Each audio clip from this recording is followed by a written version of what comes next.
Ok, possiamo aprire. Buongiorno o ribuongiorno, perché ci siamo già visti in aula, ai colleghi senatori.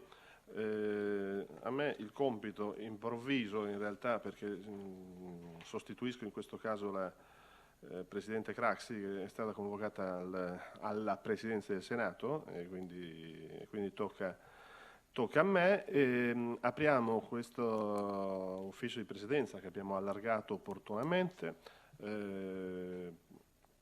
Informazioni che devo dare preventivamente sono le seguenti. Il nostro incontro può essere seguito dai componenti delle commissioni anche tramite la piattaforma Zoom. Prego pertanto i colleghi che partecipano ai lavori via streaming e che volessero intervenire di segnalarlo quindi tramite la piattaforma. Per chi la conosce c'è la manina alzata.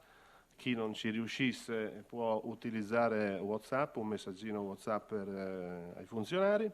Avverto inoltre che è stato attivato il servizio di interpretariato, abbiamo qui le cuffie, pertanto i commissari collegati da remoto possono accedere comunque al canale in italiano premendo il pulsante in basso a destra dello schermo e selezionando la lingua. Comunico altresì che è stata disposta la pubblicità dei lavori della seduta ai sensi dell'articolo 33,4 del regolamento del Senato. Ora, ultimo ma non ultimo, come usate dire voi, last but not least, diamo il benvenuto al commissario della Commissione statunitense per la libertà religiosa nel mondo, Nury Turkel, che ringraziamo per la presenza. Ringraziamo anche la nutrita schiera di funzionari dell'ambasciata che lo accompagna. Spetterà a lui darci quindi una panoramica di quello che è il lavoro egregio che sta svolgendo. Da parte mia devo presiedere, quindi non devo intervenire. Concedetemi due sole battute che penso siano assolutamente condivisibili. Quello che sta avvenendo in Iran, paradossalmente nel nome di Dio, in questi giorni ci lascia drammaticamente perplessi, confusi e colpiti. La libertà religiosa è uno dei temi. A noi pare tutto scontato perché viviamo in democrazie stabili che non sono purtroppo così scontate in troppi luoghi del mondo. Da cattolico pochi giorni fa ero a Piazza San Pietro quando sono state le esequie del Papa Emerito Benedetto, che ha lasciato testimonianze, pensieri di ordine religioso e filosofico che sono dato molto da pensare, sui quali è opportuno riflettere. Devo dire, una delle cose che paradossalmente nella nostra Italia, dove c'è Roma, capitale della cristianità, mi pare, e lasciatemelo dire, che spesso quello che avviene in termini di cristianofobia, in termini di nuovi martiri della civiltà cristiana, della religione cristiana, in troppi luoghi in giro del mondo, ma non spetta a me, quindi mi autointerrompo. Erano considerazioni però che mi vengono anche perché non mi piace presiedere da funzionario e partecipare sulla finzione. Quindi chiudo ringraziando nuovamente il nostro ospite, a cui lascio la parola. Prego. Ok, i senatori dell'Ore Ponchiare e i microfoni sono collegati via remoto. È arrivata anche la Presidente, scusa. No, se è la Presidente io... Ubi maior minor cessat, diciamo in latino. Quindi, dai, è giusto. No, è giusto. Prego, prego.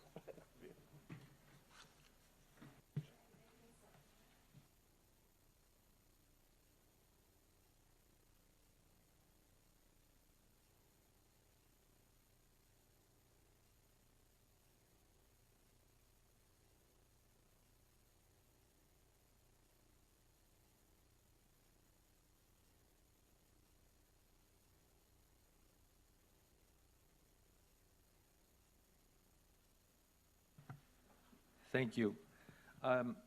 First of all, I'd like to thank the Senate for organizing this hearing and allowing me an opportunity to share some ideas and make some policy recommendations that you can consider going forward.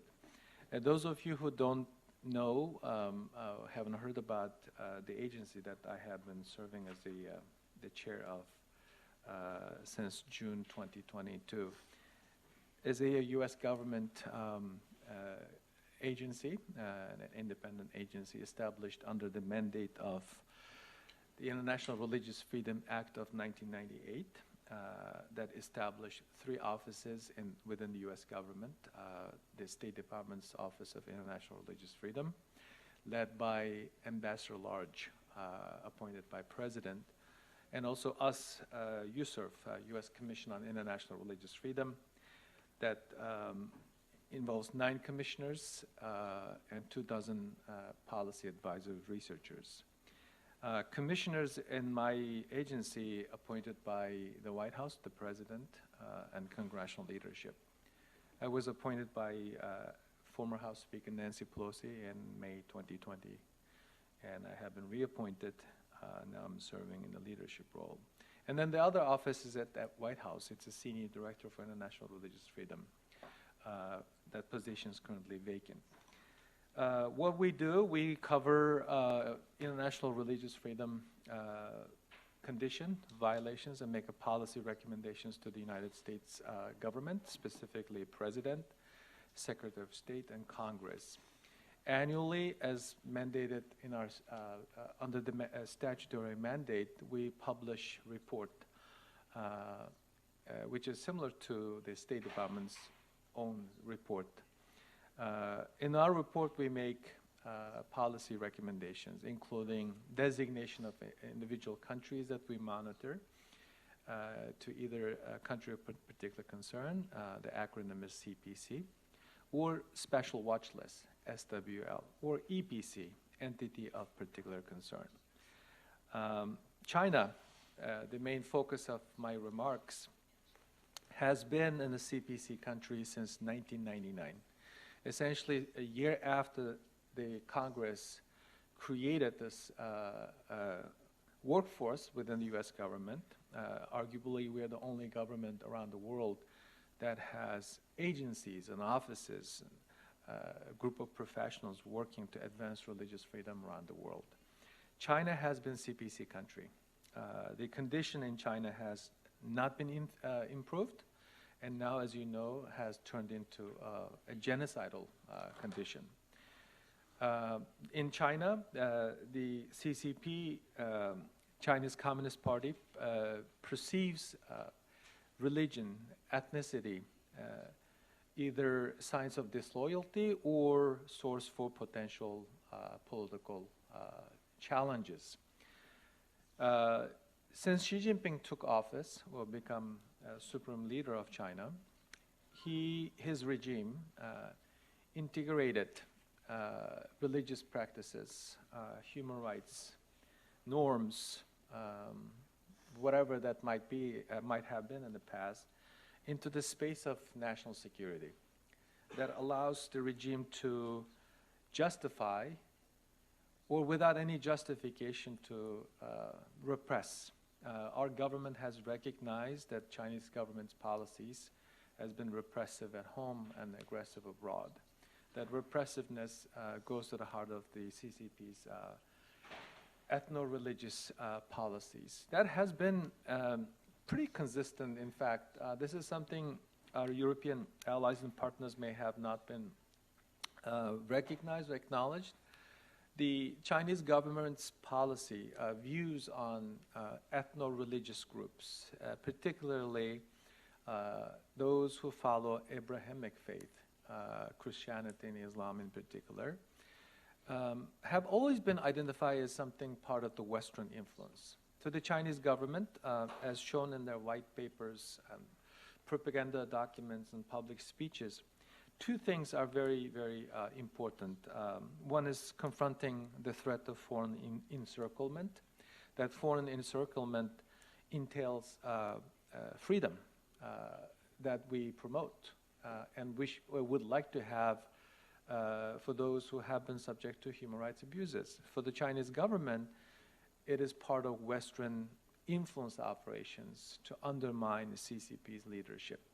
Therefore, they've always been publicly stating that they have faced this encirclement. Even today, when you talk to them, they use that as an excuse to justify, even as a response to U.S. actions in the last several years on Hong Kong, on Tibet, and Uyghur issues. So the other is integrating. How do they face these challenges? They integrate security into every domain.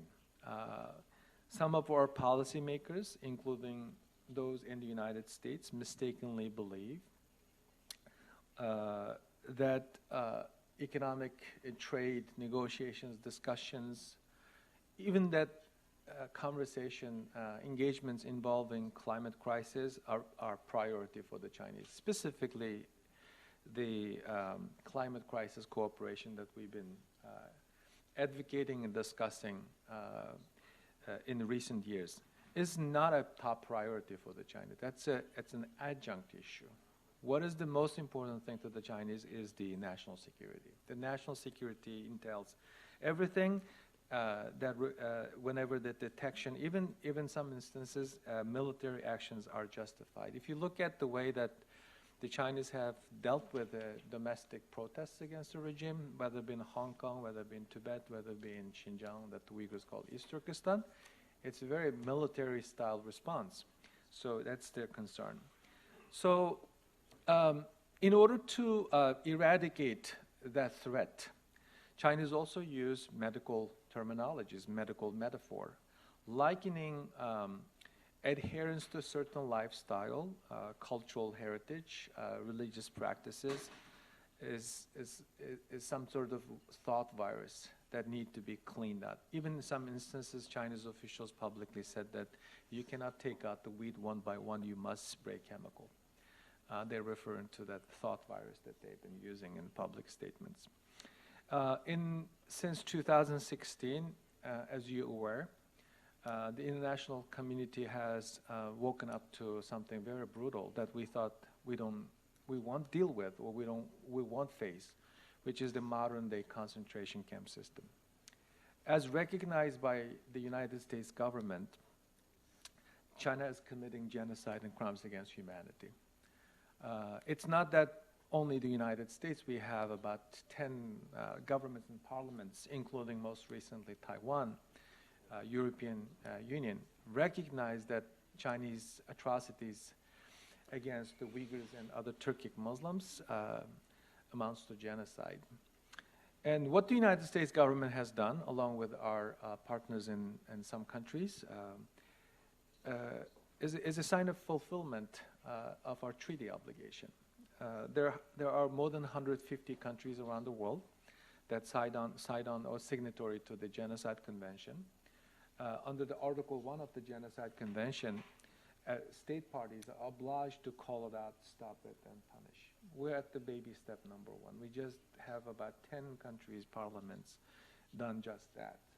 We have not been able to stop it. This genocide is very unique in many aspects. It is using the most sophisticated form of technological means, surveillance specifically. The companies that have been in the news, Hikvision, Dahua, iFlyTech, SenseTime, even some instances, ZTE, Huawei, that the United States entity listed, have been complicit in the ongoing genocide. This is something that the world has never seen before. And the sheer the scope and magnitude of the ongoing genocide, the mass arrest, collective punishment, is also something that the world has not seen. This is the largest incarceration of ethno-religious group since the Third Reich. Just let that sink in. So with this level of brutality and arbitrary detention of individuals just like us, professionals, teachers, soccer players, stage performers, artists, mothers and children, religious leaders, just herded into the modern-day concentration camps. Based on the U.S. government, specifically a Pentagon official, a senior official, Randy Schreiber, who told the media in 2019 that anywhere between 2 to 3 million Uyghurs have been sent to the camps. For the record, I also wanted to mention that I was born in a re-education camp myself. This is a different type of re-education camp that I was born. It was during the Cultural Revolution. My mother at the time was 20 years old, and her third trimester delivered me while she was physically injured as a result of repeated physical and verbal abuses. So I'm a product of Chinese re-education camp. I also consider myself a survivor of Chinese camp system. While this was happening, my dad was in a labor camp. This is also something that has been ongoing, that the international community just found out a few years ago that China managed to pollute the global supply chain. So I can't say that I've seen this movie again, but I didn't want to see this movie again. But we're seeing it in a much more sophisticated way. The other aspect of the ongoing genocide that is very unique as well is that the Chinese managed to find a gray area, loophole in international law, specifically Article 2 of the Genocide Convention, keep making the argument that the intent element does not exist. As you know, that when perpetrators, bad actors committing atrocity crimes, they're not going to invite reporters and cameras to film. Or they will not publicly say that I am in a mindset. Just like, in the criminal law, we have this thing called mens rea and actus rea. We always focus on the actions. We always struggle sometimes, verify through facts, evidence, to make sure that there was an intent element. So that the Chinese using that gray area in international law, still making the case that they don't have intention to eradicate this population. But just think about the statistics, the number of people been affected by it, including myself. In Washington, D.C., our nation's capital, we have about 750,000 people living just in the city of Washington, District of Columbia. What we have here is 800,000 to 1 million Uyghur children, just the children, have been separated from their family members. This is one of the key requirements, legal requirements, under the Article 2 of the Genocide Convention, forceful removal of children from one group to another. I mean, when the U.S. government, specifically Secretary Pompeo, was looking at this, that was one of the things really, really compelling for U.S. government to call it a genocide. And the other aspect is, of course, sterilization. We live in a societies we're still debating whether women should have a right to have abortion or not. But in China, a middle-aged woman could and should and forced to go through sterilization because that's a state policy. This is also one of the key requirements under the Genocide Convention, legal definition for genocide. And then the final aspect, which is also quite unique, this is something that the Jews and Romas have experienced during the Holocaust, enslavement. And today, this modern-day enslavement is its worst display, and it's so sophisticated, so expansive. What we're talking about is 83 global brands that has been implicated in the ongoing enslavement of the Uyghurs. When the Chinese said that they will release the Uyghurs from the camps, actually they're not releasing them. They're transferring them from the concentration camps to either prison camp or children's camp or labor camps. So that's the release. So I like you to be very, very mindful when you listen to the Chinese narrative. When they release, it's actually transfer. What has been the responses to these atrocities? I am proud to be a citizen of the United States now in my, as speaking to you as a U.S. citizen and U.S. official. I am profoundly grateful that the U.S. government has been leading the effort.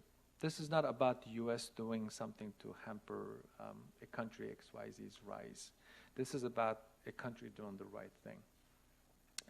The United States, for what's worth, in a bipartisan spirit, had done a lot, starting with official recognition of genocide by the previous administration.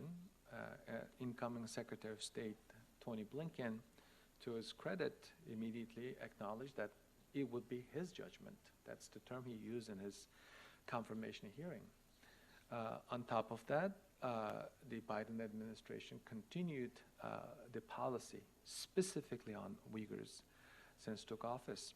In fact, the Biden administration built upon the previous administration's position and expanding this effort and taking the matter to our allies and partners, starting with the G7. As you recall, in June 2021, President Biden took the matter to EU summit, G7, and to the extent to NATO summit. So that is on the executive branch side and the policy continuity aspect.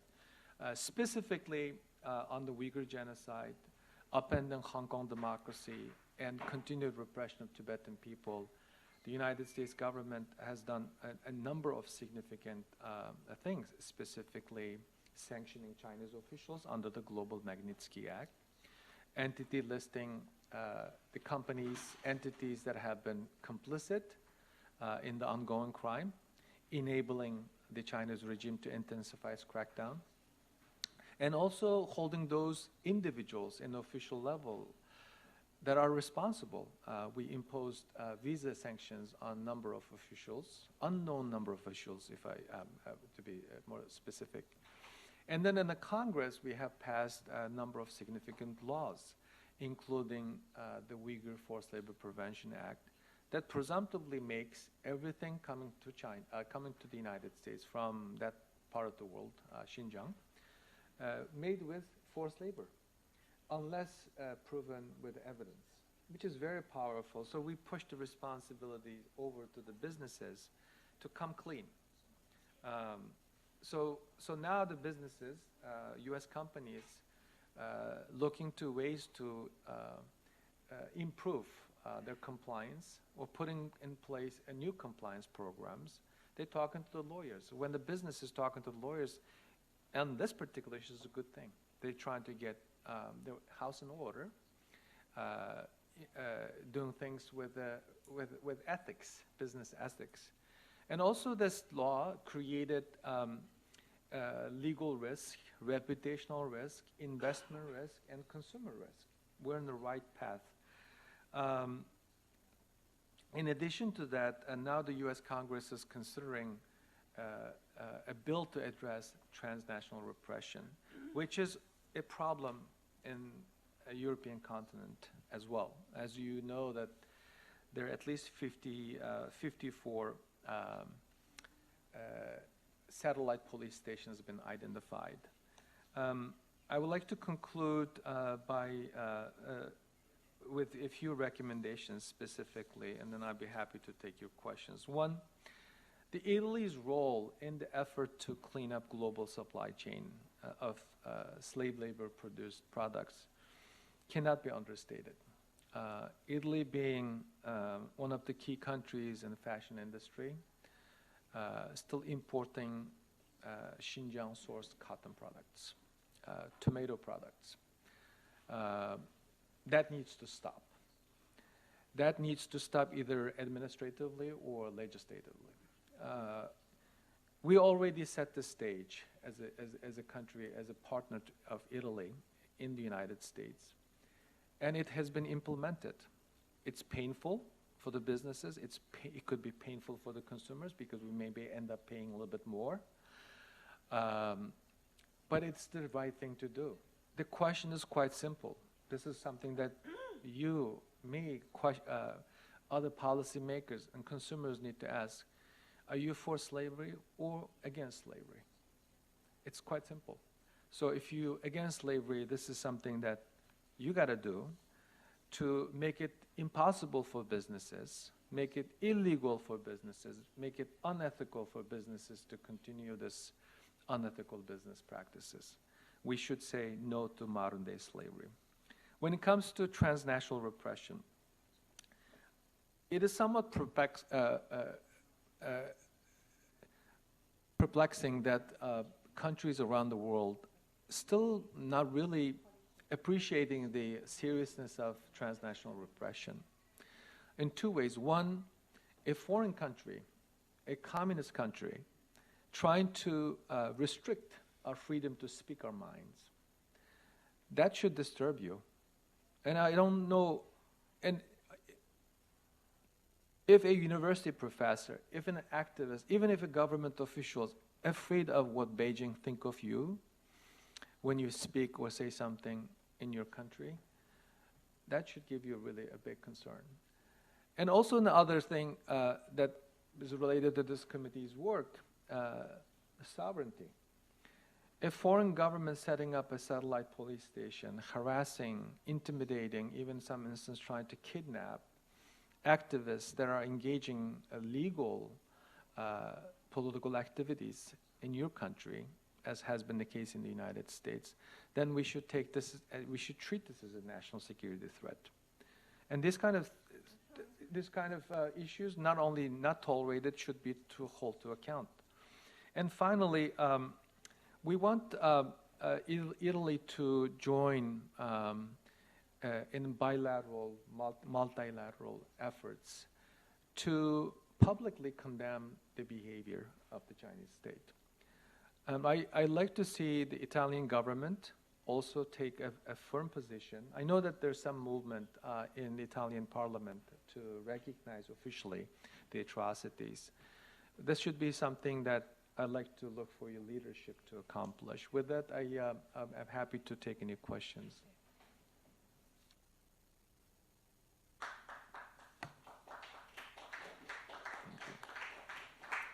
Grazie Commissario.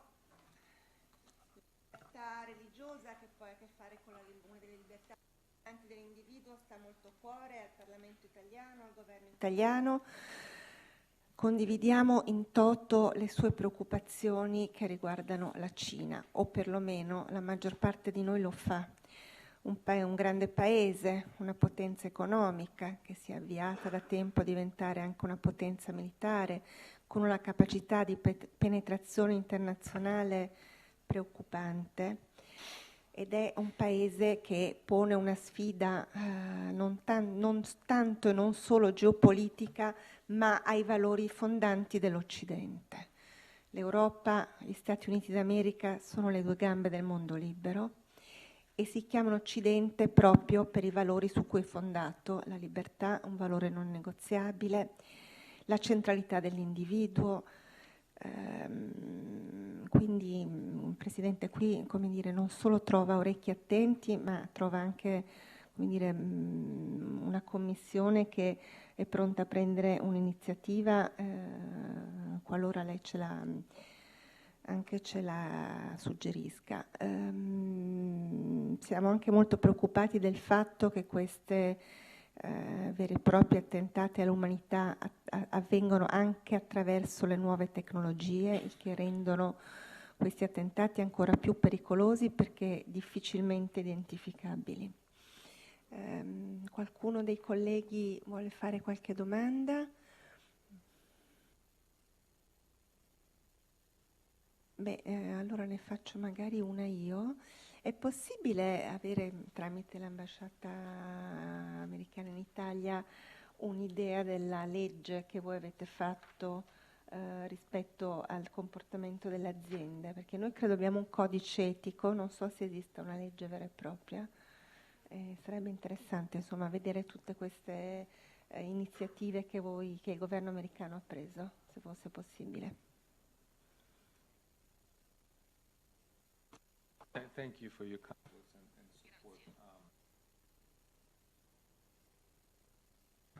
Thank you very much for your support and attentiveness.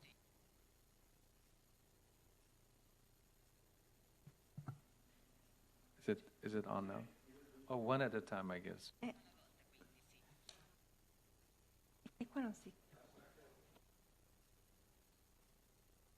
Thank you. Thank you for acceptance to the concerns that I shared with you. There are a number of bills been passed in the U.S. Congress. The first one was in June 17, 2020. It was signed into law. It's called Uyghur Human Rights Policy Act, UHRP Act is the acronym, which was initiated by Senator Rubio. And then the other one was also a Rubio bill called the Uyghur Forced Labor Prevention Act. that was signed to law last December by President Biden just went into effect, start being enforced this past June. So I'd be happy to send copies of the bills, those bills, so I can have our embassy colleagues. When you look at it, it's actually very strong. Initially, we were hoping to have a bill that cover whole China, but because of the scale and scope of the problem that we're dealing with, the Congress decided to just focus on Xinjiang first. But now this is not the end of it. We've been getting a lot of feedback from the businesses. I've also been engaging with the business communities, the civil society, and now the lawmakers. And we have the CBP, U.S. Customs Border Protection, Department of Homeland Security has a task force. We're in a very active mode to implement. And also some new issues surfaced. For example, the case of solar panels. China is the largest solar panel maker today, exporter, and the battery for electrical cars.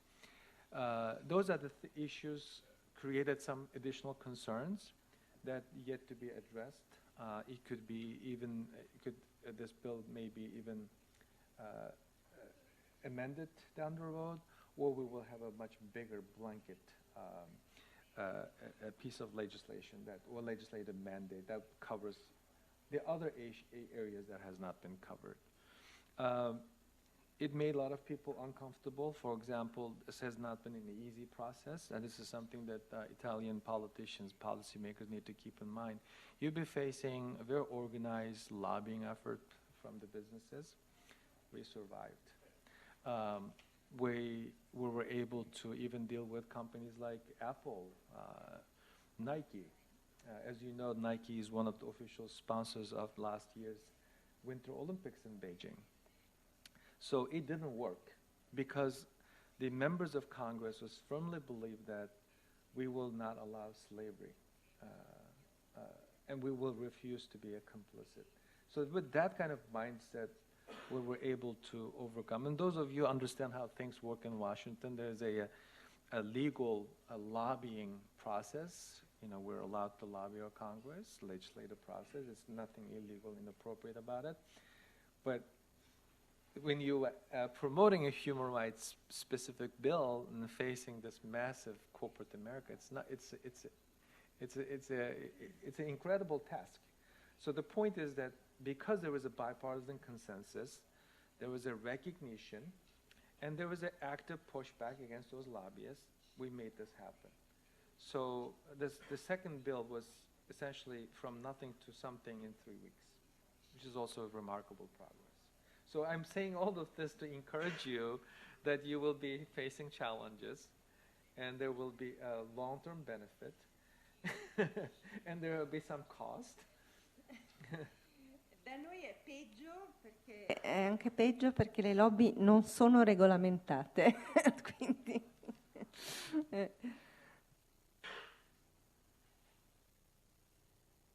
Dottor Megna, vicepresidente.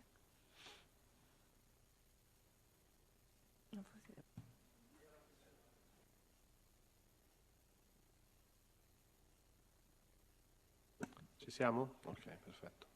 Presidente, grazie. Io la ringrazio per la sua illustrazione estremamente precisa, concreta e voglio dire paradigmatica per tanti versi, perché lei parla soprattutto da uomo coinvolto prima di tutto, quindi figlio di uno di quei campi di lavoro tristemente, di lavoro e non solo, di rieducazione tristemente famosi nel mondo comunista.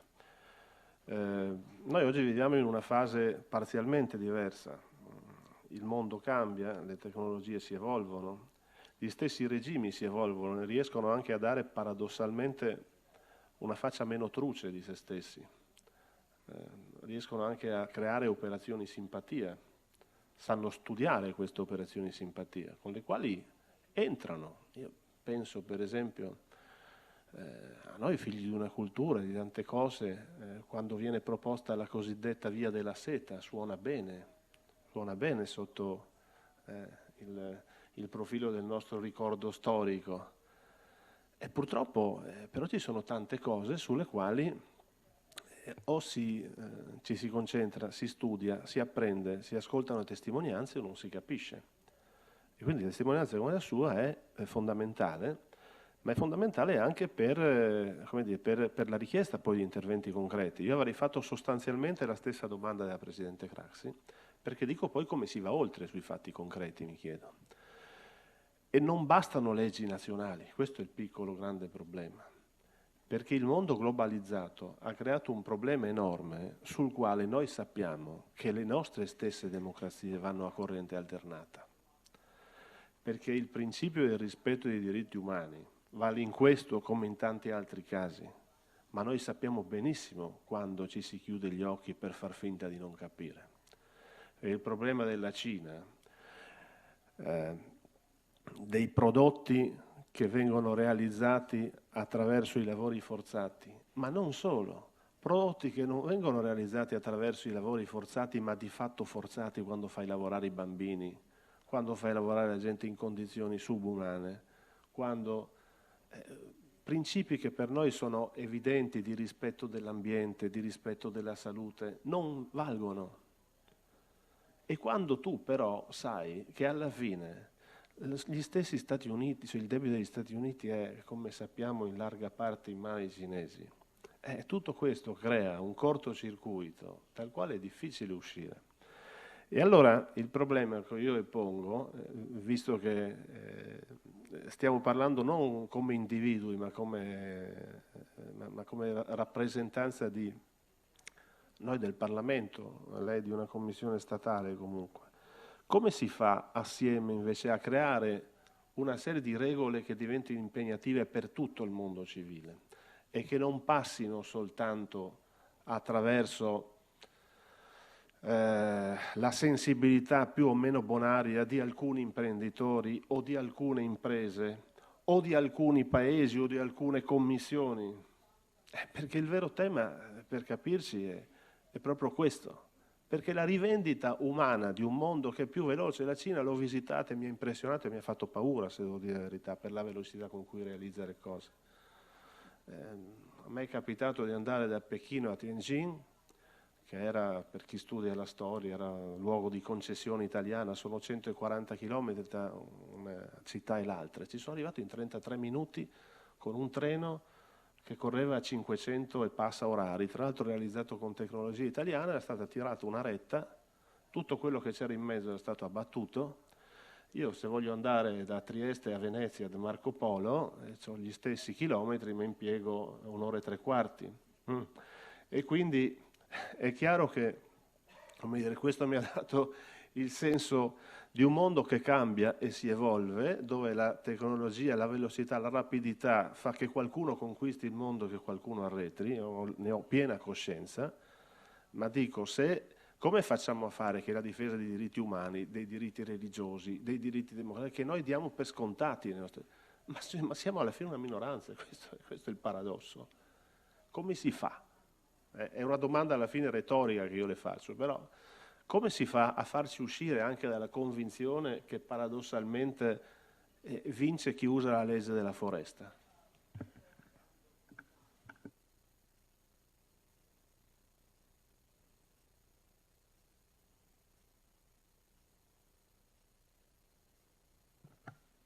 Thank you for the comment and questions. How do we do this? I don't have a silver bullet, but there are things that we can try. The first thing that we should try is to recognize that the Chinese science and development and science and technology has not been a moral progress.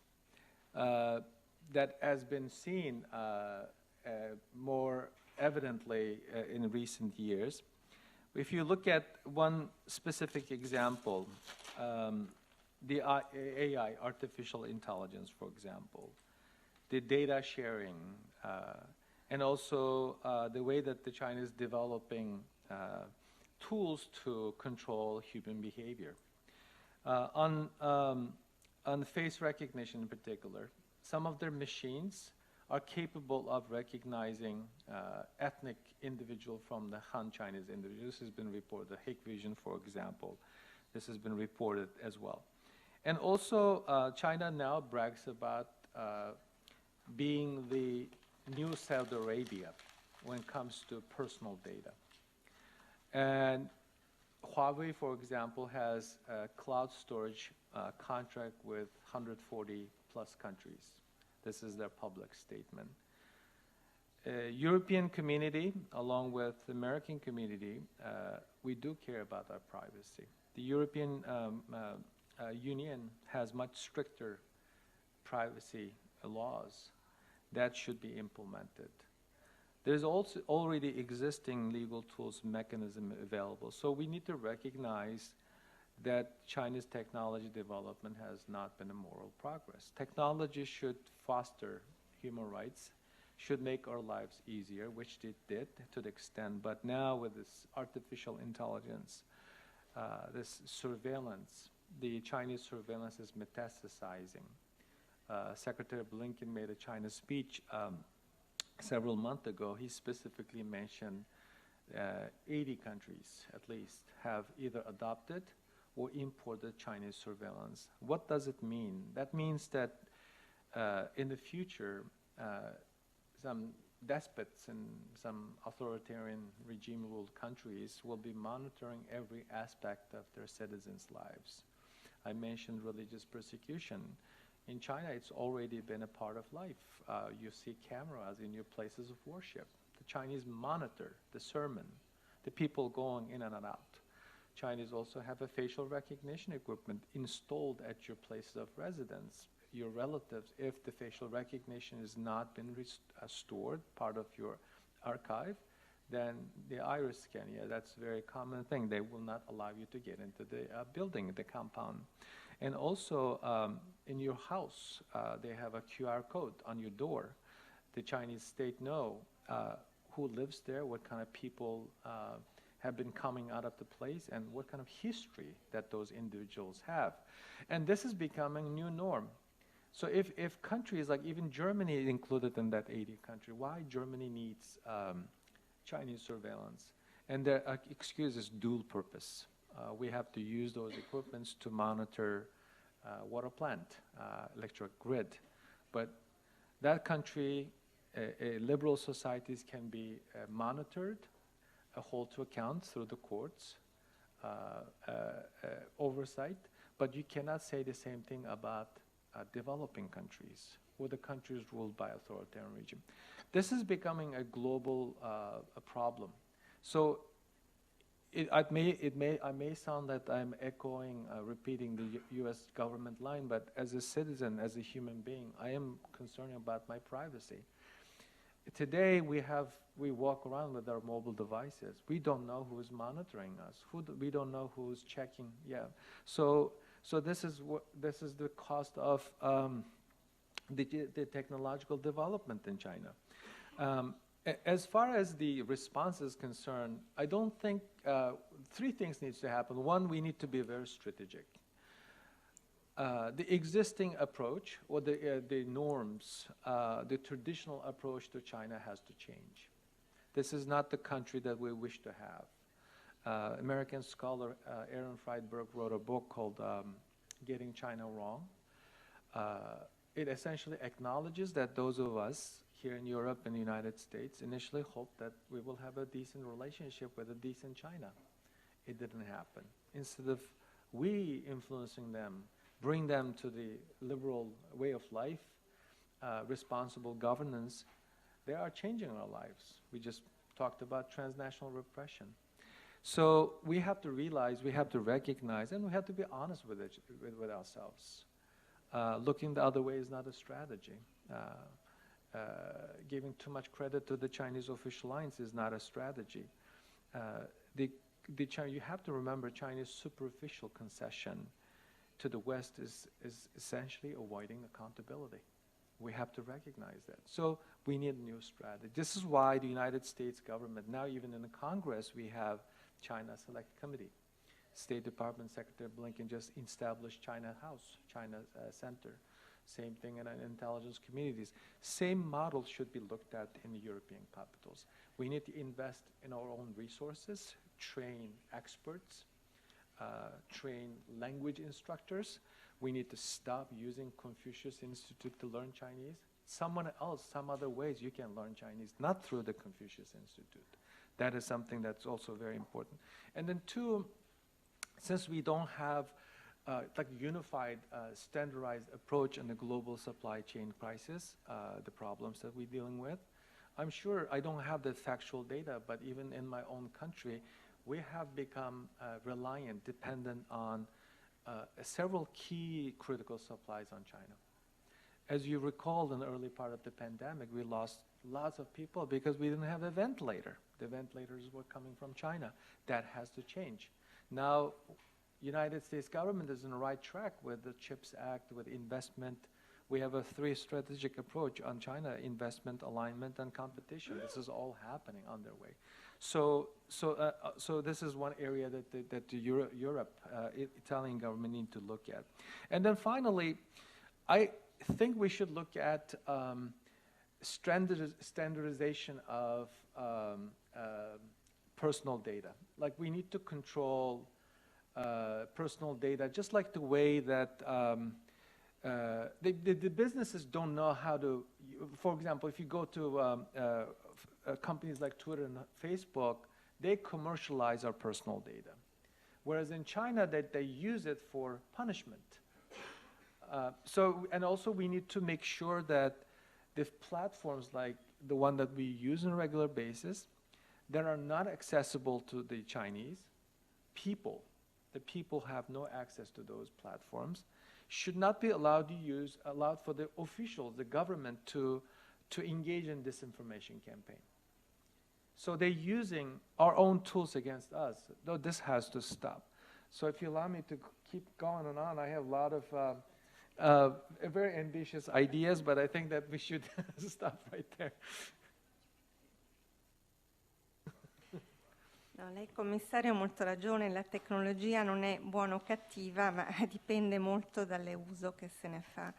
Il pericolo che, come dire, che in Europa si è già fatto in qualche modo, legandoci in modo importante alle forniture di gas dalla Russia, non si faccia poi lo stesso orrore, per esempio, legandoci all'utilizzo di terre rare appunto alla Cina. Quindi questi sono pericoli molto concreti che noi condividiamo in toto. Mi sento insomma di dire che questa Commissione nella maggioranza e questo Governo insomma questa visione ce l'ha molto chiara. Comunque la ringrazio molto perché è stato molto utile anche per chi queste cose magari non le aveva presenti in modo così pregnante, così chiaro, così lucido come lei l'ha esposta. Qualche altro collega vuol fare domande? Vicepresidente Licheri?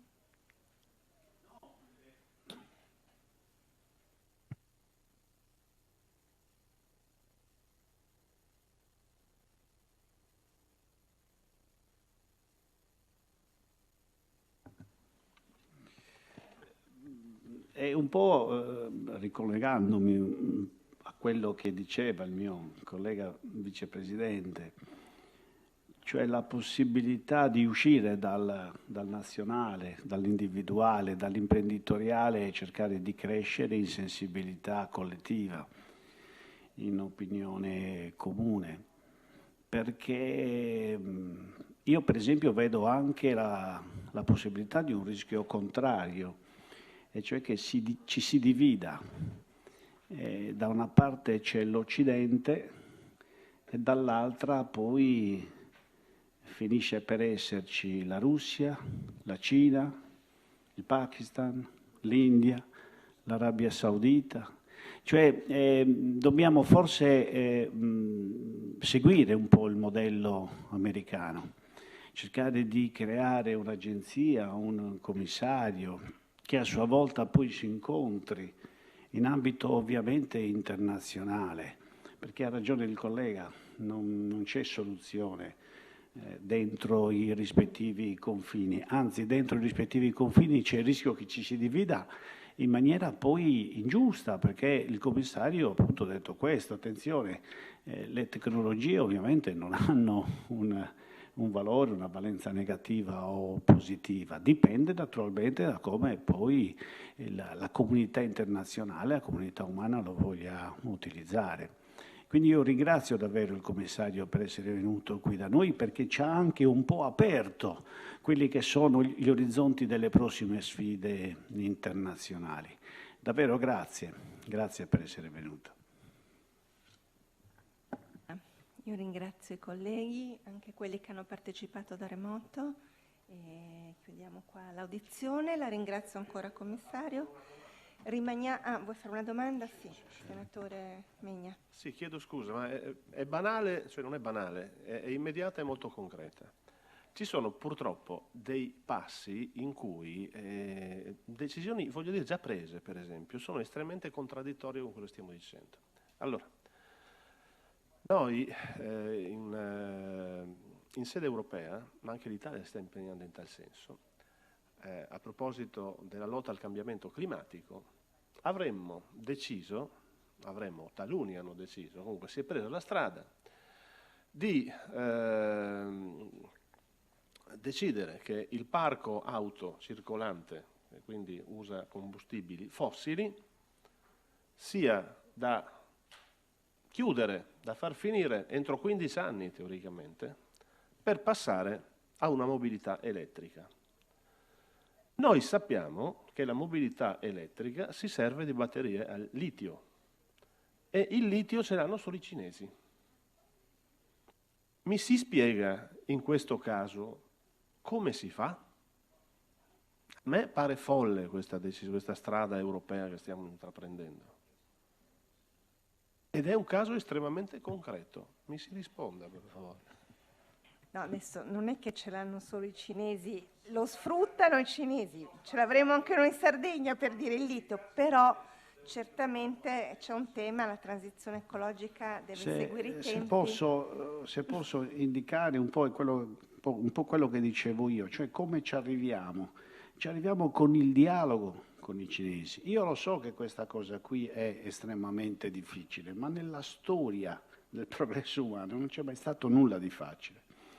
Ci arriviamo con il dialogo, ci arriviamo con i tavoli, ci arriviamo con i memorandum of understanding. Dobbiamo ovviamente seguire questa strada, perché altrimenti le considerazioni sono quelle che fai tu. Siccome loro hanno il litio e noi non ce l'abbiamo, noi non facciamo le macchine elettriche. Ma ti rendi conto che questo è un atteggiamento retrivo, cioè un atteggiamento che non spinge in avanti, spinge a stare fermi. Ecco perché ringraziavo il commissario. Ringraziavo il commissario che il commissario ci ha offerto dei nuovi orizzonti di dialogo, altrimenti facciamo il rischio di fare il gioco di Putin. Il gioco di Putin qual è? Lo dico anche a un autorevole esponente del governo americano. Il gioco di Putin è quello di conficcare un chiodo tra l'Occidente e il resto del mondo. Quella è la sua vittoria e noi non dobbiamo caderci. Più importante è che non cadiamo nel chiodo di Xi Jinping.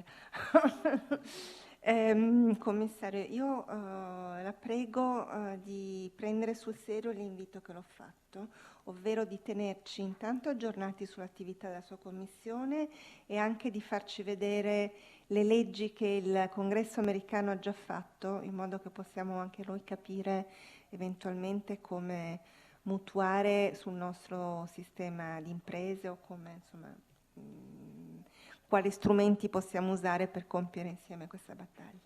Grazie. Thank you, Madam President. Thank you so much. I'm truly grateful and honored to be here.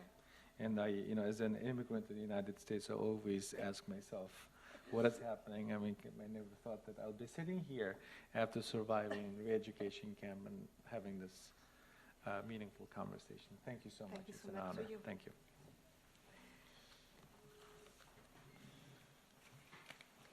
Let me know what initiative you intend to. Absolutely. Okay.